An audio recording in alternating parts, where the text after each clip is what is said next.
Bonjour à toutes Bonjour. et à tous, bienvenue dans ce webinaire à destination des futurs étudiants rennais.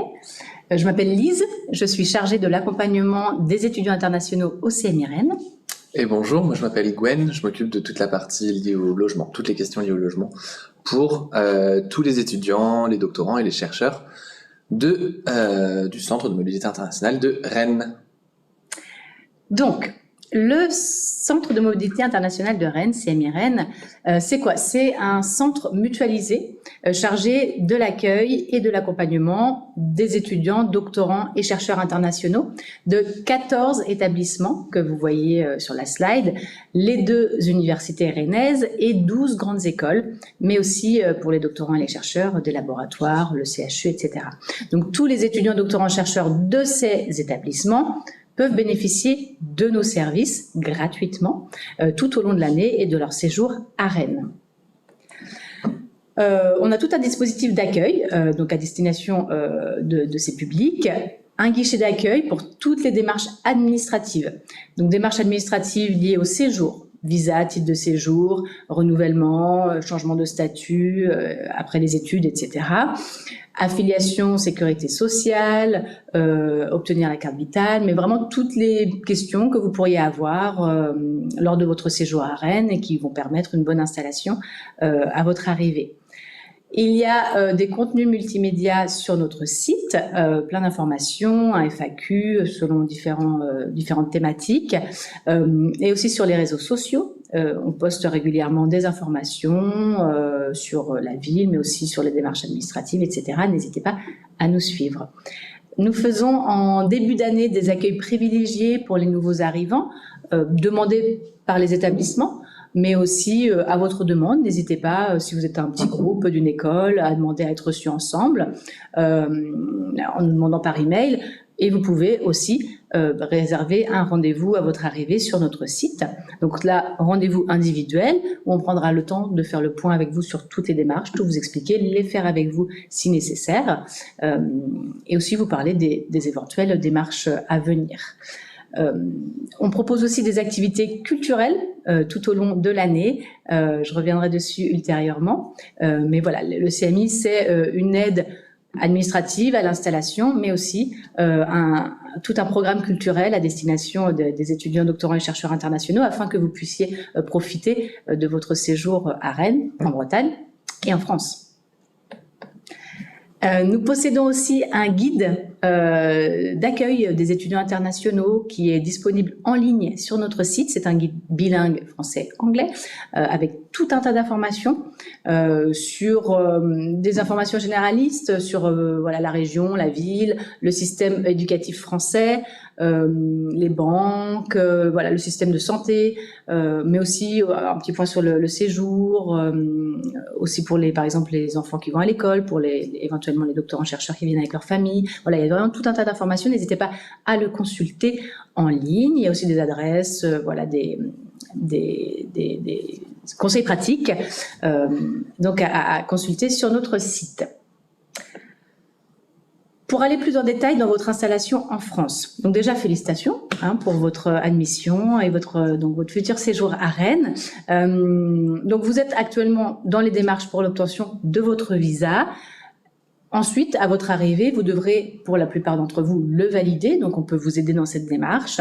Et surtout, à la fin, il faudra le renouveler. Donc, on est là pour vous assister, faire en sorte que ça se passe bien, que vous soyez bien informés du timing, quand faire la demande, quels documents sont nécessaires, comment ça va se passer ensuite, etc. Certains d'entre vous auront peut-être à solliciter une carte de séjour à leur arrivée. Ce sont vraiment des cas particuliers, comme je pense aux étudiants qui arrivent mineurs ou des étudiants en mobilité intra-européenne ou avec des visas concours. Donc voilà, ça c'est vraiment des cas particuliers où on peut vous assister et c'est même vivement conseillé pour que tout se passe bien ensuite avec la préfecture au niveau de la délivrance de votre carte de séjour. Ensuite, un autre point important à votre arrivée, ce sera l'affiliation à la sécurité sociale. La sécurité sociale, c'est quoi? C'est notre système de santé qui est donc ouvert aux étudiants internationaux, sans contrepartie financière, donc pour vous c'est gratuit, c'est important de le dire. Vous pourrez faire votre affiliation dès que vous serez inscrit dans votre école ou votre université les documents nécessaires pour vous donner l'information. Il faut 6 documents, votre passeport, votre visa, votre inscription universitaire ou dans une école, votre titre de séjour, donc pour la plupart d'entre vous, on en a parlé, c'est votre validation de visa, votre acte de naissance en langue originale, et attention, pour un certain nombre de nationalités, il doit être de moins d'1 an. Donc si vous le pouvez, c'est même vivement conseillé, demandez un nouvel acte de naissance avant de quitter votre pays. Il faut que le nom de vos parents soit indiqué dessus. Et enfin, la dernière chose, c'est un RIB, un relevé d'identité bancaire, donc vos informations bancaires françaises, pour que l'assurance maladie puisse vous rembourser vos frais de santé lorsque ce sera nécessaire.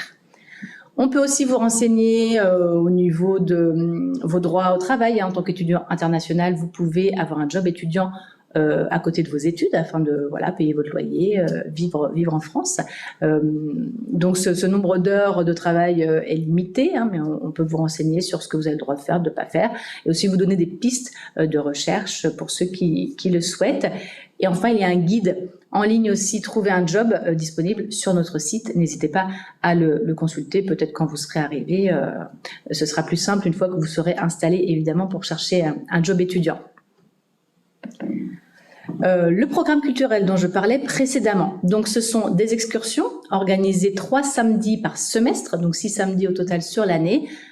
C'est toute la journée, on part en groupe, donc c'est l'occasion de rencontrer d'autres étudiants, d'autres écoles, d'autres nationalités, et on visite différents points dans la région. La Bretagne, c'est une région touristique avec beaucoup de belles choses à voir. Donc on va à Saint-Malo, on va au Mont-Saint-Michel, on va à la forêt de Brocéliande, et c'est vraiment une occasion pour vous de découvrir le coin à un prix quand même très intéressant, vu que chaque excursion coûte 12 € par étudiant, donc c'est vraiment pas cher pour passer une belle journée. On a aussi des partenariats avec des partenaires culturels, pour aller voir des spectacles d'opéra, du Théâtre National de Bretagne ou de l'Orchestre National de Bretagne. Donc pareil, à un prix très intéressant. Le billet est pris en charge en partie par le CMI, donc ça coûte 8 € par étudiant, et c'est vraiment l'occasion de profiter de la vie culturelle riche à Rennes et tout au long de l'année. Enfin, dernière catégorie d'événements dans notre programme culturel, ce sont les événements gratuits ça peut être un événement de rencontre, ça peut être un pique-nique, une visite du stade, une visite guidée sur une thématique bien précise, une visite d'exposition, voilà. Donc tout le programme sera disponible à la fin de l'été, et vous pourrez en avoir une version papier quand vous nous rendrez visite à la rentrée. Voilà, on a hâte de vous faire découvrir tout cela. Et enfin, dernier point très important, le 3 septembre, jeudi 3 septembre, nous organisons l'International Students Day, qui est notre grande journée d'accueil pour les nouveaux arrivants. Donc, il y aura des stands d'information avec tout un tas de partenaires institutionnels ou culturels auprès desquels vous pourrez prendre des informations, poser des questions. Donc c'est très important d'être présent et présente. Il y aura aussi des visites guidées de la ville. C'est vraiment l'occasion de découvrir votre nouvel environnement, apprendre des choses historiques, voir de beaux endroits. Il y aura des jeux. C'est vraiment une journée. On a hâte de vous voir tous et de tous vous accueillir. T'as absolument pas parlé de la Coupe du Monde, mais... Pardon, gros événement quand même. Gros événement. Il y a aussi donc un grand tournoi de football que nous organisons chaque printemps. Donc ce sera la 10e édition cette année de la Coupe du Monde du CMI, qui rassemble plus de 200 étudiants. Donc c'est un tournoi de football sur toute la journée avec des étudiants de plein de pays du monde différents. Donc pour les amateurs et amatrices de football, on vous attend nombreux encore pour cette édition anniversaire. Je passe la parole à mon collègue Gwen. C'est moi. On va parler maintenant du logement. Si on se dit qu'on fait les questions à la fin dans tous les cas, donc n'hésitez pas à écrire. Mais là, je vais parler un petit focus sur le logement. Pour commencer, pour l'aide à la recherche de logement, c'est mon poste, on va dire housing assistance en anglais, mais c'est pas grave. Donc c'est en gros de l'accompagnement qui peut être individuel, qui peut être de groupe si vous voulez aussi, surtout des informations pratiques, des partages de ressources. Donc ça va pas uniquement se passer maintenant, mais c'est vraiment tout au long de l'année par rapport à vos demandes spécifiques. Donc il ne faudra pas hésiter à nous recontacter. Vous pourrez prendre des rendez-vous, on peut faire des rendez-vous de groupe, on peut avoir des rendez-vous en ligne, comme Lise l'a expliqué aussi. À partir de mi-août aussi, vous pourrez nous retrouver. Mais sinon, à partir de maintenant, directement par email, n'hésitez pas. Donc concrètement, la recherche de logement, comment ça peut se passer? Il y a plusieurs choses à savoir. On va commencer par combien ça coûte. Parce qu'on sait que le logement, quand on est étudiant, c'est ce qui coûte le plus cher, c'est ce qui va prendre le plus de budget. Et on sait qu'on n'a pas un budget illimité quand on est étudiant, donc il y a plusieurs options pour ça, et donc je vais vous les détailler un petit peu. La première option, c'est le Crous, donc ça c'est les résidences universitaires qui sont pas gratuites, mais qui sont du service public quand même, et c'est les principales demandes, on va dire, c'est au Crous. Il faut savoir plusieurs choses sur le Crous. C'est les résidences avec des chambres individuelles les moins chères que vous trouverez à Rennes, on est autour de 265 € par mois tout inclus, ou bien pour des studios, on est parfois autour de 300, parfois même jusqu'à 500, 600 en fonction des résidences. Comme il y a plus de demandes que d'offres de logement, que ce soit au Crous ou à Rennes au global, le Crous a dû mettre en place des critères, et les critères sont les personnes boursiers du gouvernement français, donc, boursières, donc les étudiants internationaux ne sont pas dans cette catégorie-là, et ensuite, les personnes étudiant en échange et avec un niveau master ou doctorat. Si vous n'êtes dans aucune de ces catégories-là, le Crous ne sera pas une option pour vous. Vous pouvez faire la demande, mais vous allez avoir un refus quasi automatique. Il faut aussi savoir que les étudiants internationaux, comme vous passez après les étudiants boursiers, pour vous, la demande va être faite à partir du 7 juillet sur une plateforme très spécifique qui sera ouverte à tout le monde, tout étudiant. Si des étudiants boursiers n'ont pas encore de logement, ils vont pouvoir faire la demande cette date-là, et eux auront peut-être un retour positif que vous n'aurez pas, puisque c'est eux qui l'auront. Donc, apprendre un peu avec ce recul, de se dire, Crous, c'est la meilleure option parce que c'est la moins chère, certes, mais c'est la plus risquée d'obtenir un refus. Ça, on garde ça en tête. Et dans tous les cas, pour l'obtenir, il va falloir prouver votre visa. Donc on reviendra là-dessus plus tard. D'autres options de logement, ce serait un studio meublé en résidence, puisqu'il y a beaucoup de résidences privées à Rennes et aussi dans les alentours de Rennes, si jamais vous êtes dans un campus un peu éloigné. Il y a beaucoup de résidences. En général, on est autour des 600 €, parfois moins, parfois beaucoup plus en fonction des prestations de services, de l'ancienneté, etc. Mais il faut savoir que ça prend quand même beaucoup de budget. Pour un studio privé, avec un propriétaire privé, on est plutôt autour des 600 € à peu près, oui, c'est plus ou moins la moyenne. Et après, si vous voulez un appartement indépendant avec vraiment une pièce de vie et une chambre séparée, là on est vraiment plus autour des 700, si ce n'est un peu plus. Sinon, pour les options les moins chères à Rennes, ça va être des logements partagés, et ce qui est vraiment le plus courant chez les étudiants en fait, ça va être de la colocation. Ça, il y en a énormément à Rennes, il y a beaucoup d'offres, et ça peut varier de 300 quelque chose, 300, 350 en moyenne, jusqu'à 500, si ce n'est même un peu plus. Quand on est sur du plus que 500, en général, les prestations sont de bonne qualité, mais on ne sait jamais.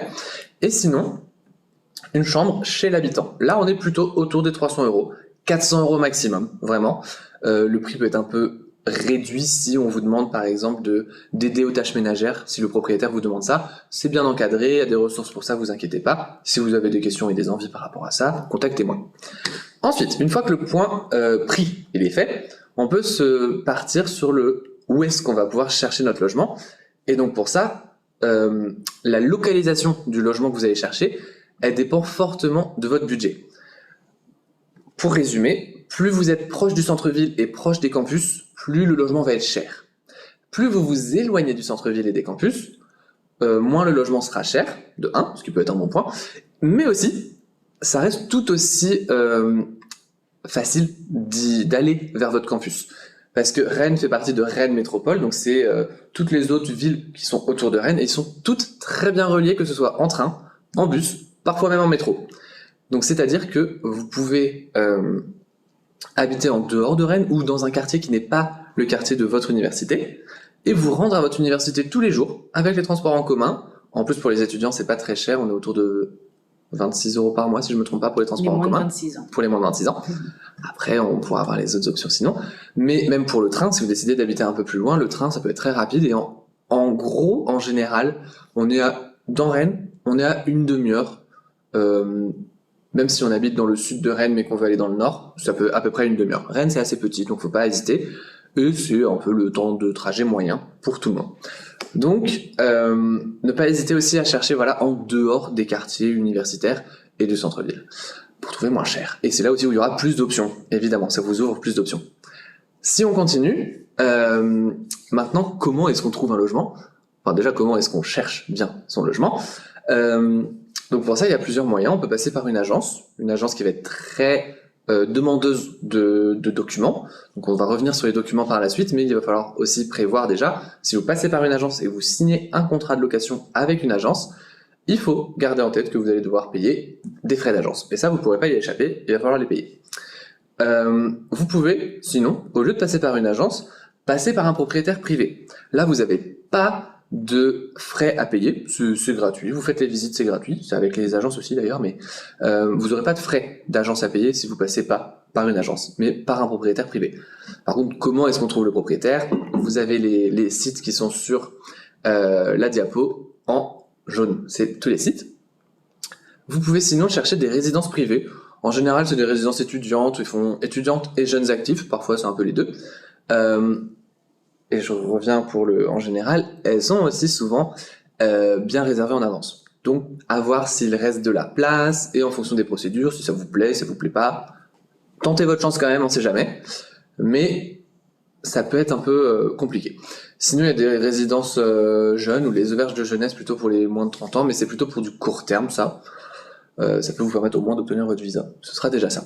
Dans tous les cas, peu importe ce que vous cherchez, peu importe ce que vous trouvez en ligne, sur les sites qui sont affichés, ou même parfois par les réseaux sociaux, faites quand même très attention à ça, surtout sur les réseaux sociaux, faites attention aux arnaques. Il va y avoir beaucoup, mais alors beaucoup, de propositions qui vont en fait être fausses, illégales, ou tout simplement des arnaques. Partez du principe que si c'est une personne qui vous contacte directement, c'est une arnaque. Si on vous demande de l'argent, avant de faire une visite, pour réserver quoi que ce soit, c'est une arnaque. Si vous avez un doute, n'hésitez pas à me contacter. Je pourrais aussi mettre à disposition des ressources pour que vous puissiez mieux reconnaître les arnaques, pour mieux les éviter par la suite. Mais les arnaques, je tiens à préciser vraiment, c'est ultra courant. C'est vraiment trop courant. Et on sait que la cible privilégiée, ça va être les étudiants internationaux parce que vous connaissez pas forcément déjà la ville, vous connaissez pas à quoi ça ressemble un petit peu un appartement parfois en France tout simplement, alors que nous, si vous nous contactez, on a l'œil, on pourra vous dire c'est une arnaque, passez à autre chose ou pas. C'est surtout alors en France, un propriétaire privé ne vous demandera jamais d'envoyer de l'argent via Western Union ou ce genre de choses-là. Il y a effectivement des paiements à faire lorsqu'on signe son contrat, etc. On va parlera après. Mais jamais on vous demandera de faire un virement comme ça sur un compte à l'étranger ou des choses comme ça. Ça, faut vraiment être... Même si on vous envoie des documents pour prouver la bonne foi, ça arrive. Soyez prudents, je vais pas vous faire peur, mais ça peut arriver, donc contactez-nous au besoin. Donc ça, c'était les manières de trouver un appartement. Attention aux arnaques toujours. Si on enchaîne maintenant sur les documents, quels documents sont requis ? Pour les documents, il y a certains documents qui peuvent vous être demandés. S'ils ne font pas partie de la liste que je vais vous dire, ça peut être illégal. Attention. Donc, c'est déjà des documents très personnels. Il faudrait envoyer votre passeport, votre visa, dès que vous l'avez. Et si vous avez déjà validé votre visa, votre titre de séjour. Un justificatif de ressources, ça va être très important pour prouver que vous allez pouvoir payer votre loyer. Ça va donner du poids à votre dossier locataire et donc favoriser un avis positif du propriétaire ou de l'agence ou tout ça. Donc vos justificatifs de ressources en fonction de votre situation, ça peut être une preuve de bourse, des fiches de paye si vous travaillez les derniers mois, ou une preuve de financement propre. Peu importe comment vous financez vos études ici, que ce soit un support de votre famille, un support financier, enfin un soutien financier, ça peut être une attestation, ça peut être un compte bloqué. Un compte bloqué, exactement, merci. Pour prouver que vous avez tant d'argent par mois pour pouvoir, entre autres, payer votre loyer. Mais pour vivre, en fait, en général. Troisième document qu'on va vous demander, ça va être un justificatif de situation étudiante, c'est-à-dire soit votre carte étudiante, si vous l'avez déjà, on sait que ça peut prendre un peu de temps, donc en général c'est plutôt le certificat de scolarité, puisque vous l'avez dès que vous êtes bien inscrit. Parfois la lettre d'admission peut fonctionner si vous n'avez pas encore votre certificat ni votre carte étudiante, mais dans tous les cas quelque chose qui vous relie à votre université ou à votre école ici à Rennes. Et le dernier point, pas des moindres évidemment, ce sera un garant. Et donc là, vous avez deux options. Soit vous avez un garant physique, donc une personne en France qui peut prouver sa situation et qui évidemment est volontaire pour se porter garant pour vous, pour payer votre loyer au cas où vous ne le faites pas, mais payez votre loyer. S'il y a des conséquences, c'est un peu embêtant, donc payez votre loyer quand même. Donc un garant physique, il va falloir pareil, les mêmes documents, pièce d'identité, preuve de finances, enfin preuve de ressources, donc fiche de paye en général, et avis d'imposition en plus. S'il y a le contrat de travail, une attestation employeur, ça peut être mieux, mais ça c'est le meilleur des garants, c'est un garant physique. Par contre, on sait que en tant qu'étudiant international, vous connaissez pas forcément des personnes en France, et si vous connaissez des personnes en France, peut-être qu'elles n'ont pas forcément la situation financière pour se permettre de se porter garant. Mais si c'est le cas, meilleure option. Sinon, si vous avez moins de 30 ans, vous pouvez demander la garantie Visale. Visale, c'est une garantie du gouvernement. Vous en faites la demande en prouvant votre identité avec votre visa et votre passeport et en prouvant que vous êtes étudiant. Et la demande est faite. Vous pouvez avoir un certificat pour Visale. Et Visale, c'est un garant moral, gratuit, qui est surtout utilisé dans le secteur public. Donc on parle des résidences publiques où certains propriétaires privés l'acceptent. C'est pas la meilleure des garanties, mais c'est mieux que rien. Dernière garantie, c'est une garantie morale, donc comme Visale, mais cette fois-ci privée. Donc c'est un peu des agences en fait qui sont spécialisées dans la garantie locative. On a par exemple Garant.me, Cautioneo, enfin il y en a plein. Le seul souci avec eux, certes tout le monde peut l'avoir, donc il n'y a pas de restriction d'âge ni rien, mais il faut quand même les payer. Donc ça fait un frais en plus. Donc ça ce sera à voir en fonction du logement que vous trouvez et de quel type de garantie vous est demandé et de quel type vous pouvez avoir. En général, les étudiants internationaux, Visale, ça fonctionne très bien, donc pas de problème là-dessus. On peut enchaîner sur... J'ai oublié un truc. Non, j'allais dire, parfois, en cas d'absence de garant, il faut voir avec votre interlocuteur, la résidence ou autre, mais parfois, vous pouvez aussi payer plusieurs loyers d'avance ou des choses comme ça, mais ça, c'est au cas par cas. Mais ouais, faites très attention à ça quand même. C'est pas garanti. Ouais. C'est pas garanti que ce soit accepté, mais je pense à certaines résidences, notamment les résidences établissements, ou les résidences Crous aussi, si vous avez la chance d'en bénéficier d'une, vous pouvez payer quelques mois de location en avance à la place d'un garant, si vraiment vous n'êtes ni éligible à Visale, et si vous n'avez pas non plus de garant physique. Mais c'est une option vraiment à mettre sur le côté, tout ce qui va être privé, ne proposez même pas cette option, c'est un peu compliqué après pour tout le reste. Et on reviendra là-dessus plus tard. Donc, maintenant qu'on sait quel type de logement vous cherchez et tout ça, on va un peu parler du contrat de location, ce qui s'appelle aussi un bail. Il y a plusieurs types alors on dit un bail des baux, il y a plusieurs types de baux. Ça peut être des logements meublés ou non meublés. Vous pouvez avoir un bail étudiant, c'est en général 9 mois, donc c'est septembre à juin. Mais si vous restez pour un cursus plus long, vous allez peut-être pas vouloir un bail étudiant. Un bail meublé classique, c'est en général 1 an, c'est renouvelable automatiquement, donc il n'y a pas de souci à se faire. Et un bail mobilité, très intéressant, surtout si vous êtes sur un court séjour pour un semestre potentiellement, parce que c'est pour la durée de votre séjour, et c'est tout. Voilà, donc ça c'est vraiment bien. Et après, bon, pour les non meublés, c'est vraiment si vous restez longtemps, en général, ça peut être un bail de 3 ans. On peut aussi avoir un bail de 1 an et après il sera renouvelé, donc ça dépend vraiment de ce que vous allez trouver. Dans tous les cas, ce qu'il faut savoir, c'est que peu importe le contrat que vous allez avoir, si au bout d'un moment vous vous dites mais je suis pas fan de mon logement, ou si vous voulez déménager pour une autre raison, eh ben vous pouvez toujours, parce que à Rennes on a cette liberté, on va dire, de pouvoir quitter son logement avec un préavis de 1 mois. Le préavis de départ, ça va être un document à compléter. Il y a des modèles en ligne, donc je pourrais vous les envoyer si besoin.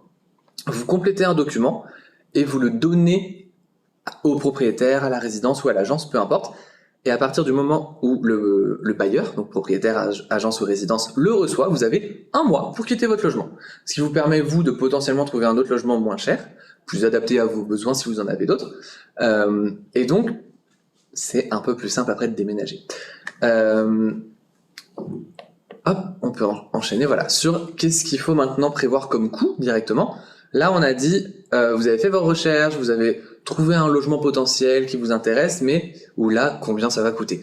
Bonne question.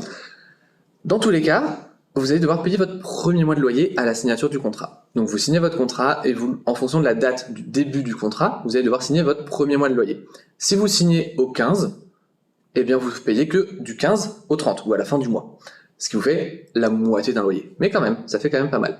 Vous allez devoir en plus payer un dépôt de garantie. Le dépôt de garantie, c'est ce qui va vraiment permettre aux propriétaires de sécuriser le logement et l'état du logement surtout. Et le dépôt de garantie peut être 1 ou 2 mois hors charge. Si c'est un 2 mois avec charge, faut faire attention, c'est un peu illégal à demander, donc vous pouvez revoir ce montant à la baisse. Si c'est quand même 2 mois de loyer, le loyer moyen à Rennes étant autour de 500 €, ça fait déjà 1 000 €, ce qui est déjà beaucoup. Donc il faut quand même se préparer. Vous pouvez demander à étaler le dépôt de garantie en plusieurs fois si vous voulez, et ça par contre c'est un peu à la guise du propriétaire ou de la résidence s'ils acceptent ou non. Mais ça reste une option. Et enfin, vous avez peut-être des frais de dossier, des honoraires d'agence, ce genre de choses à régler si vous passez par une agence. Si vous faites des visites avec des agences mais que vous signez rien avec elles à la fin, vous payez rien et ça c'est parfait. Par contre, si vous signez avec une agence, vous devez payer les frais d'agence. Et là, vous pouvez pas y échapper, il va falloir les payer dans tous les cas. Donc, j'ai dit c'est au minimum 1 000 €. Le dépôt de garantie peut vraiment influencer tout ça, mais les frais d'agence peuvent vraiment augmenter tout ça. Donc, il faut quand même prévoir un certain montant à payer dès votre arrivée, quoi. Dès que vous signez votre contrat, va falloir payer. On peut enchaîner, ouais. Et donc, du coup, maintenant, vous avez trouvé votre logement. Qu'est-ce qu'on fait?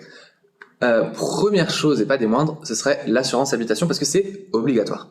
Ce qui est aussi obligatoire d'ailleurs, c'est que vous soyez libre de choisir votre assurance habitation. Ça coûte en général 10 € par mois pour les étudiants. Vous pouvez avoir le choix de la payer soit par mois, soit par an. Si vous restez pour 1 an, si c'est plus simple pour vous, payez-la directement. Ça fait 120 € à peu près. Si vous restez que quelques mois, payez-la par mois et n'oubliez pas par contre de l'annuler quand vous partez. Donc ça, c'est très important. Dans tous les cas, il vous faudra un devis d'assurance habitation avant de signer le contrat. Mais il va falloir aussi, du coup, la payer et continuer à la payer le temps de votre séjour dans ce logement. Ensuite, il va falloir signer l'état des lieux. Et ça, l'état des lieux, c'est un document très important que vous allez devoir garder. C'est vraiment une checklist, en fait, de tout ce qu'il y a dans le logement. On va tout regarder du sol au plafond, dans les moindres détails. Si c'est un logement meublé, on va aller jusqu'au détail de compter le nombre de couteaux-fourchettes. Ok ? Et aussi de noter l'état de ces couteaux-fourchettes et de tous les meubles et de tout ce qu'il y a. C'est ultra important ce document-là, surtout quand vous allez partir. En gros, ça va vous permettre de récupérer votre dépôt de garantie à la fin de votre location. Voilà, c'est très important à faire. Si le propriétaire ne vous le demande pas, vous pouvez le demander. C'est un petit peu obligatoire dans tous les cas, donc faites-le. Et certes, c'est un petit peu embêtant de se dire bon, il va falloir que je vérifie tout de A à Z, mais croyez-moi, c'est pour vous protéger que vous le faites. Ensuite, si jamais les charges ne sont pas incluses, je pense à l'électricité, l'eau, le gaz, internet, tout ça, si jamais c'est pas inclus dans votre location, il va falloir ouvrir tous ces contrats-là. Et dans ce cas, ce sera à votre nom. Donc, d'ici là, vous aurez largement eu le temps de voir avec ma collègue Lise pour toutes vos démarches de titre de séjour et l'ouverture notamment d'un compte en banque. Et donc, vous pourrez lier vos contrats à votre compte en banque en France, si c'est plus simple pour vous. En général, on va pas se mentir, vu que la plupart des logements pour les étudiants, notamment dans le parc privé, sont des colocations. Pour tout ce qui va être en colocation, logement partagé et tout ça, toutes les charges sont incluses. Il faut juste rajouter l'assurance habitation que tout le monde doit rajouter dans tous les cas. Donc normalement c'est bon, mais si vous êtes sur des logements individuels, peut-être qu'il va falloir penser à ça. Pendant vos recherches, n'hésitez pas aussi à faire la demande de qu'est-ce qui est inclus concrètement dans les charges d'habitation. Voilà, pour le logement, c'est tout. Si vous avez des questions, n'hésitez pas, mais en attendant, vous pouvez nous retrouver sur les réseaux sociaux, Facebook, Instagram. Suivez-nous, n'hésitez pas, on fait des petites mises à jour de temps en temps, on met des stories, vous pouvez envoyer des messages, on vous répondra. Et si vous avez des questions, c'est le moment, on peut vous répondre. En espérant avoir été assez clair, déjà. Alors, merci. Question numéro 1. Comme question. Oui, en tant que citoyen non européen séjournant et étudiant en Italie, est-ce que j'ai besoin d'une notification de mobilité en France d'un étudiant étranger autorisé à séjourner dans un autre État membre de l'Union européenne. Ça, c'est une situation très spécifique. Si certains d'entre vous ou certaines regardent la vidéo, le mieux c'est de nous contacter si on est encore ouvert à cette période-là, parce que c'est un cas très spécifique. En fait, effectivement, un étudiant non européen qui étudie déjà dans un pays européen, par exemple, vous étudiez en Italie, vous venez dans le cadre d'un échange, ça c'est très important, en France pour un semestre ou deux. Vous n'avez pas forcément besoin de demander un visa. Il y a un document qui s'appelle la notification de mobilité qu'on peut demander auprès du ministère de l'Intérieur. Mais voilà, c'est une procédure très spécifique, donc il faut absolument la faire en amont de votre arrivée, et c'est à l'établissement ou au CMI, nous on le fait pour les établissements qui sont membres du coup, de s'en occuper avant votre arrivée. Sinon, vous devez avoir un visa pour venir en France si vous n'êtes pas citoyen européen. C'est la règle générale. Merci. Est-ce que les démarches sont les mêmes pour un doctorant et pour un étudiant ? Alors, non, pas forcément, parce que les doctorants en France peuvent avoir deux statuts différents. Certains ont un statut étudiant, lorsqu'ils n'ont pas de financement ou une bourse de leur pays, par exemple, qui n'atteint pas un certain montant. Dans ce cas-là, ils ont un statut au regard du séjour qui est étudiant, et leurs démarches sont similaires à celles d'un étudiant de licence ou au master. Par contre, certains doctorants ont un statut talent-chercheur, et donc là, ça va être différent pour le titre de séjour et pour l'affiliation à la sécurité sociale, etc. Donc voilà, selon votre situation, n'hésitez pas à entrer en contact avec nos collègues Colette et Annabelle qui sont donc chargées de l'accompagnement des doctorants et chercheurs internationaux au CMI, et elles pourront vous répondre plus spécifiquement sur votre situation si nécessaire. Merci. Je suis nouvel étudiant à Rennes, je suis en recherche d'un logement et il faut avoir le logement le plus tôt possible pour les démarches de visa, mais j'ai peur des arnaques. Comment faire ? Oui, bonne question. Alors, pour votre demande de logement dans le but d'obtenir votre visa, c'est deux démarches un peu différentes pour moi de obtenir votre visa, donc avoir un logement pour l'obtention du visa et avoir un logement long terme. Parce qu'en fait, pour un logement long terme, on va vous demander le visa. Donc, c'est deux démarches différentes. Pour l'obtention de votre visa, ce qu'on recommande en général, c'est de trouver un logement court terme, ou au moins d'être, si vous pouvez être hébergé ou que sais-je, d'avoir au moins une preuve de tout ça pour, on va dire, 2 mois, parce que ça vous permet de déjà venir et de commencer vos études, de commencer à vous installer un petit peu, de faire aussi d'autres recherches de logement long terme. Une fois que vous êtes ici, ce sera beaucoup plus simple. Pour éviter les arnaques, il y a certaines ressources que moi je pourrais vous envoyer si vous faites la demande, qui sont aussi disponibles sur le site web d'ailleurs, donc n'hésitez pas à les vérifier. On recommande tout ce qui va être, comme pour les séjours d'affaires ou le tourisme, même, ça va être des logements que vous pouvez réserver. Tout ce qui va être hôtel, appart-hôtel, auberge de jeunesse aussi parfois, mais pour réserver pour 2 mois, ça peut faire long. En fait, pour du court séjour, il y a des résidences à Rennes qui peuvent proposer ça, même des résidences étudiantes peuvent aussi vous proposer de réserver pour un certain montant, on va dire, ou une certaine durée. Et avec cette réservation, vous pourrez obtenir votre visa, pardon. Et après, une fois votre visa obtenu, vous pourrez revenir. Par contre, comment est-ce qu'on évite les arnaques ? Et là, ça va être la partie la plus compliquée, on va dire. Déjà, en allant sur les sites du style Airbnb, Booking, tout ça, ça peut être déjà des sites un peu, je vais pas dire frauduleux, mais il peut y avoir des annonces qui sont malheureusement des arnaques. Par rapport aux arnaques, en général, ça se voit quand c'est trop beau pour être vrai, quand ça correspond pas au prix du marché. Donc là, les prix qu'on vous a donnés, c'était aussi pour que vous ayez une idée de ce à quoi ça peut ressembler. Si jamais vous voyez en ligne des annonces où on vous dit loue T2 à 300 € plein centre-ville, bon, si c'est vu honnêtement, c'est que la qualité du logement va être vraiment médiocre, ou bien c'est une arnaque et c'est une personne qui veut votre argent et c'est tout. Donc faites attention quand même à la réalité de la chose. Vous pouvez comparer aussi avec les méthodes vraiment utilisées et les méthodes qui sont des méthodes illégales en fait. Et en cas de doute, j'insiste encore une fois, n'hésitez pas à me recontacter. Tant que le CMI est ouvert, on sera toujours là pour répondre à vos questions. Et sinon, on a d'autres ressources aussi à vous partager.